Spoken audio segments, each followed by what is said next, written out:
Alors on n'a pas tous grandi pareil, sachez que parmi vous, ou peut-être vous-même, il y en a qui ont grandi avec une cuillère en argent dans le cul. Papa, est-ce que je peux avoir 1000 €? Mais bien sûr mon fils, tiens, 1000 € comme tous les jeudis. Excusez-moi, je sais pas ce qui se passe, je m'emporte, c'est que le début, excusez-moi, désolé, je recommence.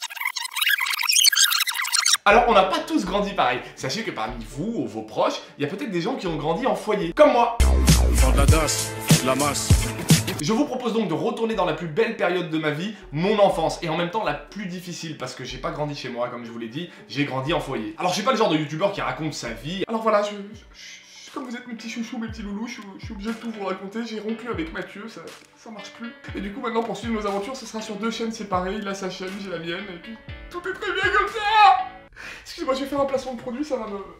Non, quand je raconte ma vie, c'est pour vous raconter une expérience que j'ai vécue et qui peut vous aider, par exemple, comme j'avais fait avec les crises d'angoisse. Je veux pas faire pleurer dans les chaumières, j'en ai rien à foutre, mais en gros, quand j'étais petit, on habitait à 5 dans une pièce, une conciergerie, avec les murs qui s'effritent et les toilettes sur le palier. Tenez, regardez. Oui, ce n'était pas une période facile pour John Rachid. Car s'il manquait du nécessaire pour vivre dignement, John Rachid ne manqua pas d'amour, sa famille l'aimait tellement... Stop! Attendez, j'ai failli chialer, mais il y a un truc qui m'a coupé. C'est quoi ce que j'ai dans la main? Oui, ce n'était pas une période facile pour John Rachid, car son hétérosexualité curieuse juvénile lui donnait tantôt l'envie de se transformer en super guerrier, et tantôt l'envie de câliner un chat drag queen. Et donc j'ai grandi là-dedans, 20 mètres carrés, les murs qui s'effritent, pas de douche, on se douchait dans une grande bassine, je me rappelle. Et cette situation ne tarda pas à alerter les services sociaux. Bon, il y a aussi le fait qu'on s'est fait poucave par l'école parce que je dormais en classe. Et dans une école primaire où la majorité des enfants étaient des enfants scouts, le petit Mohamed qui s'habillait avec les habits de Coluche et dormait en classe, ça se repère très vite. D'ailleurs, moi j'ai une théorie sur pourquoi les services sociaux sont venus chez moi. La photo de classe. À mon avis, c'est là qu'on s'est fait griller. Madame John Rachid, enchanté, service social d'Adas. On a un problème avec le petit Mohamed. Au niveau des vêtements, si vous voulez, on a un niveau de précarité vraiment maximum. On va devoir faire intervenir l'une de nos spécialistes. Ma chérie, ça va pas du tout, c'est pas possible. L'enfant, il a 7 ans, il est habillé comme Jacques Chirac bourré en vacances. Tu peux pas le laisser comme ça, c'est pas magnifique, non. Vraiment, hein. En plus, ton enfant, c'est un S, comme un SDF. Tu peux pas le laisser comme ça, madame, hein. On va donc devoir le placer en foyer de manière immédiate. Bon, je sais pas si ça s'est vraiment passé comme ça, mais en tout cas, à la fin de l'année scolaire de cette photo, je suis parti en foyer. Et quand à cette pige et qu'on te dit... Tu verras Mohamed, le foyer c'est exceptionnel. Tu auras plein de petits copains comme toi, pauvre. Tu auras une chambre à toi tout seul, que tu pourras décorer à ta guise. Tu feras des activités, du sport. En fait, c'est un peu comme Euro Disney, hein, sans les souris et les attractions. Enfin, peut-être qu'il y aura des souris, mais c'est pas les mêmes. Mais moi, quand il m'a dit ça, j'avais 7 ans, j'ai kiffé. J'étais grave content, je me suis dit allez on y va quand c'est parti. Et en plus ma famille ça les soulageait financièrement. Mais en vrai si le mec de la DAS il était franc, il m'aurait surtout dit ça. Tu verras Mohamed, le foyer c'est un cadre de vie que tu n'as pas. Tu auras une chambre à toi tout seul effectivement, mais le soir tu pleureras dans cette chambre, seule, grande et vide. Tu pleureras parce que tu auras envie de voir tes parents, mais tu ne peux pas, tu es au foyer. Oh les larmes de manque sont succulentes, c'est les meilleures. Mais il y a un truc où ils avaient raison, c'est que j'ai fait des trucs de ouf que j'aurais jamais fait en restant chez moi. Je me rappelle au début quand je suis arrivé au foyer, ils m'ont demandé de choisir une activité que je voulais faire les mercredis. Tout le monde faisait du foot, du judo, etc. Moi, juste parce que j'étais un petit casse-couille, je leur ai demandé « Excusez-moi, c'est quoi l'activité la plus chère ?» Et aujourd'hui, juste parce que j'étais un petit enculé, j'ai mon galop 4. Ouais, j'ai fait 4 ans d'équitation. Alors au départ, sans kiffer, bien sûr, hein. Mais à force, bien sûr, tu commences à kiffer et à prendre l'habitude. Et aujourd'hui, bah, je suis un vrai cavalier. Bon, y a pas de problème, ramène-moi un canasson. J'arrive, tornado! Non, le foyer c'est pas facile quand t'es petit, mais j'ai fait des trucs de ouf grâce au foyer, faut pas se mentir. Je partais au ski tous les hivers, aujourd'hui je suis un tueur en ski, à la plage tous les étés. Moi c'est pas en restant à la MJC du quartier que j'aurais fait ça. Hein. Eh les gosses, grosse surprise aujourd'hui, devinez quelle activité de malade on va faire? Un tournoi de ping-pong! Ça marche, j'y vais. Quand on parle de foyer, les gens qui connaissent pas trop, ils ont tendance à penser à ça. C'est moi qui décide si t'as faim ou pas. Mange, je te dis. Mangez! Tenez, regardez, il y a de la purée. Allez, allez, allez, suce un peu de la gelée là. S'il faut être obéissant, il faut accepter la discipline. Non, ça c'est des internats dans les années 30 où tu te faisais la plupart du temps casser la gueule si tu laissais pas l'animateur te chatouiller un petit peu le cul. Non, le foyer, pour ceux qui visualisent pas trop, c'est une espèce de colo un peu plus strict où tu resterais toute ton enfance. Et au foyer, en fait, t'es encadré par des éducateurs. Alors, il y en a qui étaient clairement là pour faire leur boulot. Hein. Ils faisaient leurs heures, c'était une espèce de maton froid avec qui tu parlais presque pas. Et d'autres qui étaient un peu plus impliqués, qui étaient comme une deuxième famille, qui t'apprenaient des vraies choses de la vie. Et ceux-là, je les kiffais, bah, parce que déjà, j'avais pas le choix. Et de deux, bah, je passais plus de temps avec eux qu'avec ma propre famille. Et avec le recul, comment je respecte ce taf, parce qu'il faut vraiment être altruiste pour faire ce métier. Et t'avais des éducateurs qui venaient d'arriver, qui venaient d'avoir leur diplôme, qui étaient emplis de compassion et tout. Et nous, on était juste des ados en pleine crise d'adolescence, la pire période, à base de « Ouais, t'es pas mon père, de toute façon, t'es juste mon éducateur !»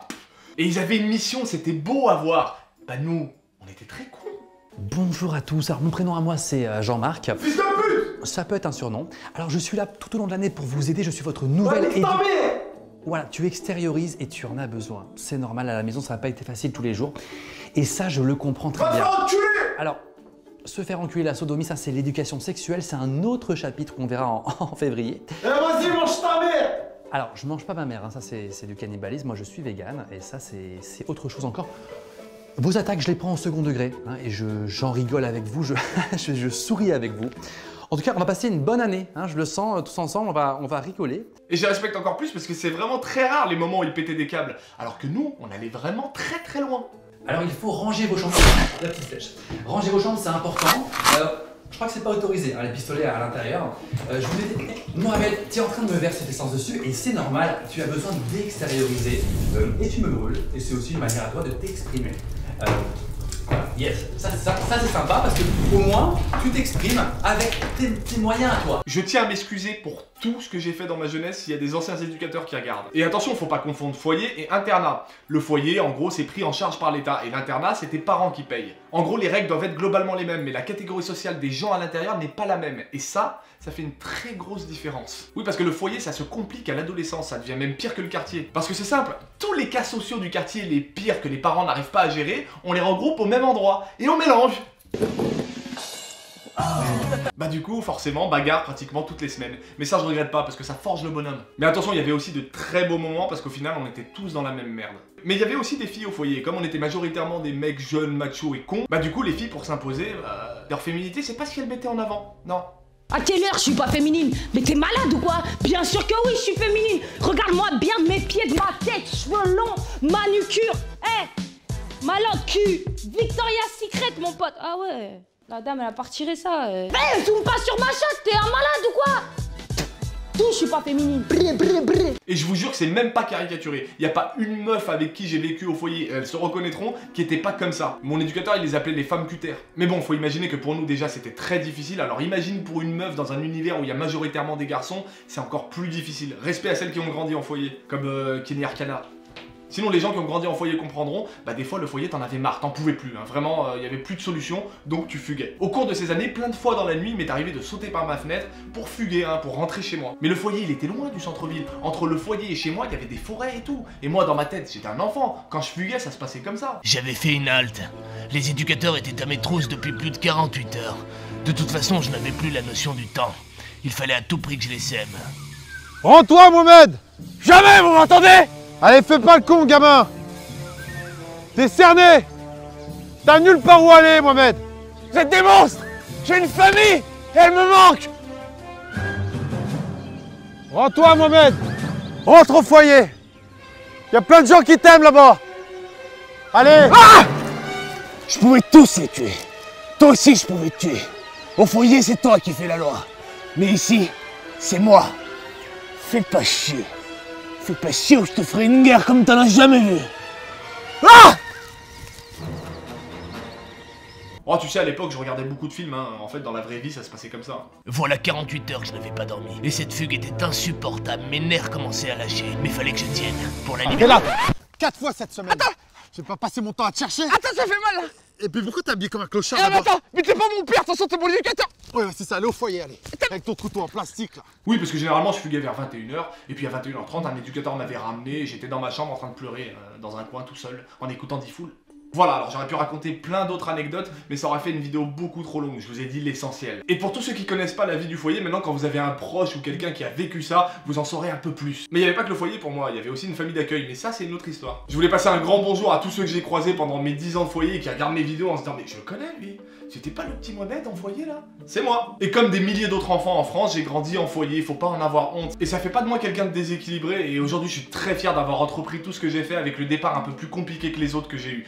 Alors attendez, tous vous faire enculer les rageux! La vie de ma mère, est-ce que quelqu'un a vécu ce que j'ai vécu? Regarde, calme! Regarde d'où j'en suis, frère! Regarde! Tu te calmes! Pardon, excuse-moi! Tu te calmes! Excuse-moi, tu te calmes! Excuse-moi! Abonnez-vous. Tcha tcha, le foyer, je me barre. Je m'en vais respirer autre part.